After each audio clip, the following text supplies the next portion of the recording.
আসসালামু আলাইকুম। Hello viewers, সুপ্রিয় দর্শক ভাই বন্ধুরা, আশা করি সবাই ভালো আছেন। Electric with plumbing YouTube channel থেকে আপনাদের স্বাগতম। আজকের ভিডিওতে রাইস কুকারের ফুল ওয়ারিংয়ের সেটআপ কিভাবে করতে হয় সম্পূর্ণ আজকে বুঝিয়ে দেব। আপনারা ভিডিওটা অবশ্যই ধৈর্য সহকারে দেখবেন।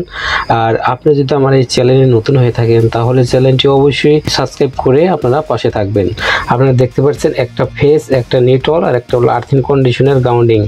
তো এখন আপনারা এখানে বুঝতে পারছেন এই হলুদ তারটা যে দেখতেছেন এটা কিন্তু আর্থিনের জন্য, এটা কিন্তু একদম আলাদা। কারেন্টের নিউট্রালের সাথে কিন্তু এটা সংযোগ হবে না, একদম এটা আলাদা। আর এটা যে দেখতেছেন এটা হচ্ছে ফিউজ, এটা নিউট্রাল।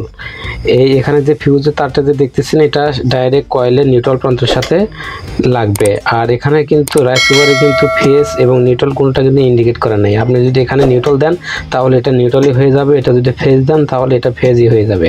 তো এখন এখানে নিউট্রালটা কিন্তু আমার ফিউজ দ্বারা এখানে সেট আপ করেছি। এই নিউট্রালটা আবার এখান থেকে লাল যে তারটা দেখতেছেন এটা হচ্ছে ডাইরেক্ট এই সাইডে যে ইন্ডিকেটর আছে এটা হচ্ছে নিউট্রাল প্রান্তটা ওই সার্কিটে চলে গেছে, ডাইরেক্ট বাতির সার্কিটে। এখন আসে ফেস কোথায় কোথায় গেল। প্রথম হচ্ছে যে মূল ফেস আমার এটা, এই যে এখানে যে ব্লু কালারের যে তারটা দেখতেছেন এটা হচ্ছে ফেস, এটা কিন্তু আমার ডাইরেক্ট চলে এসেছে এখান থেকে। কিন্তু আরেকটা যে তার দেখতেছেন এটা কিন্তু ডাইরেক্ট যখন রাইস কুকার যখন আপনারা অন করার আগে যে সবুজ বাতিটা জ্বলবে এটাই কিন্তু সেই তার, এটা কিন্তু সেই ইন্ডিকেটরের কিন্তু তার। আর এখান থেকে একটা গেছে এই 40 ওয়াটের যে হিটিং এলিমেন্টটা আছে এখানে কিন্তু আসবে, এখান থেকে শুধু আবার ডাইরেক্ট ফেজে চলে যাবে। রাইস কুকার যখন আমরা অন করব এই সুইচটা যখন আমরা চাপ দিয়ে উঠাবো তখন কিন্তু এই লাইনটা নিচে থেকে কিন্তু উপরে চলে আসবে। উপরে এখান থেকে এসে এই লাল তার দিয়ে রাইস কুকারের যে ফেজটা আছে এই ফেজটা কিন্তু কানেকশন হবে।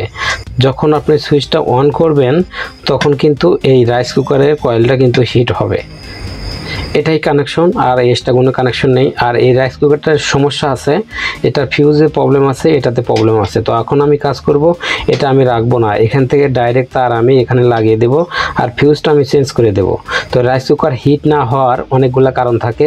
আপনি নষ্ট হতে পারে এই ম্যাগনেট সুইচ, নষ্ট হতে পারে থার্মোস্ট্যাট, নষ্ট হতে পারে ফিউজ, নষ্ট হতে পারে এখানকার সকেটের যে কোনো একটা টার্মিনাল ফল্ট হতে পারে। আর নিচে যে ইন্ডিকেটর আছে এটার একটা ইন্ডিকেটর এখানে একটা নিউট্রাল যাবে আর দুইটা ফেজ যাবে, একটা হচ্ছে সবুজ বাতি জ্বালানোর জন্য আর একটা যাবে লাল বাতি জ্বালানোর জন্য, তাছাড়া ওখানে কোনো কাজ নেই। আর এখানে যে ম্যাগনেট সুইচটা দেখতেছেন এটা হচ্ছে সার্কিট থেকে একদম আলাদা। সুইচটা হবে যে এখান থেকে এই প্রান্ত থেকে সুইচ হবে, এটা ছাড়া আর এটার কোনো কাজ নেই।